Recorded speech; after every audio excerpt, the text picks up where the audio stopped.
যে সি টেটের প্রশ্ন যদি দেখো, সি টেটের প্রশ্নগুলো টিচারকে প্রোনাউন ওখানে মানে সর্বনাম যদি থাকে সবসময় ফিমেল হিসাবে উল্লেখ করে, তাই না? হি বা হার উল্লেখ করে। ওখানে কোনো স্টুডেন্টের এক্সাম্পল যদি থাকে সেটাও মেয়ে স্টুডেন্টই নেয় যদি সি টেট দিয়ে থাকে। হ্যাঁ বলো বাংলাদেশে দিয়েছো তো? হ্যাঁ ওটা ওরকম থাকে না? আচ্ছা আচ্ছা, তাহলে যদি এটা কেন করা হচ্ছে, কারণ হচ্ছে আমরা যে বলছি যে ফিমেল এম্পাওয়ারমেন্ট, যে কথাটা বলা হচ্ছে সেই ফিমেল এম্পাওয়ারমেন্টের মেসেজটা দেওয়ার জন্য গভর্নমেন্ট এইটা রেখেছে। এবার সেটা ইংরেজিতে সুযোগ আছে, বাংলার ক্ষেত্রে তো সেরকম আলাদা করে নেই। সে এবার তুমি বোঝালে দুটোই বোঝাই, পুরুষই দুটোই বোঝাই। তো এই এম্পাওয়ারমেন্টের জন্য যেহেতু ওখানে ব্যবহার হচ্ছে, এইটাকেই তোমাদের আগের ব্যাচে যে করেছে স্যার প্রহ্লাদ স্যার, ও এই টেকনিকটাকে কাজে লাগিয়েছিল এবং সেই হিসাবে ও যখন ইন্টারভিউ বোর্ডে ঢুকছে তখন মে আই কামিং স্যার বলছে না, আর বলছে মে আই কামিং ম্যাম, তারপর মে আই কামিং স্যার। তাহলে আগে অ্যাড্রেস করছে ফিমেলকে, তারপরে অ্যাড্রেস করছে মেলকে।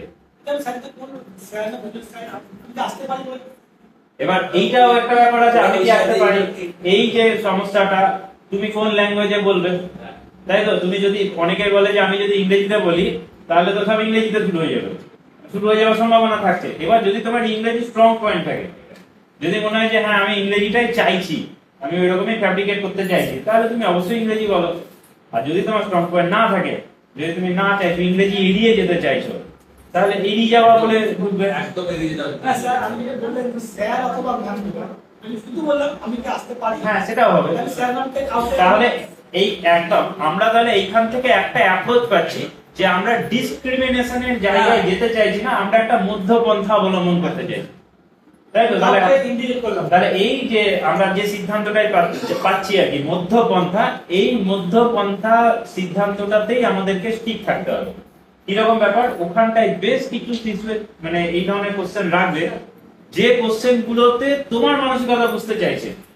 যে তোমার মানসিকতা বলতে তোমার মধ্যে যদি তুমি ছেলে হও তাহলে কি পুরুষতান্ত্রিক ভাব তোমার মধ্যে আছে, যদি তুমি মেয়ে হও তাহলে বর্তমানে ইকোনমিক্যাল যে ফেমিনিজম, যেটা ফেমিনিস্ট বললে আমরা যে শব্দটা ব্যবহার করি, হ্যাঁ সেই রকম ফেমিনিজম কি তোমার মধ্যে আছে, এইটা ওরা বোঝার চেষ্টা করে।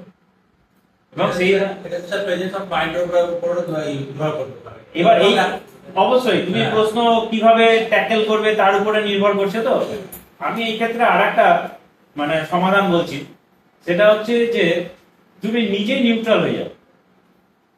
দু রকম পদ্ধতি হয়, একটা আমি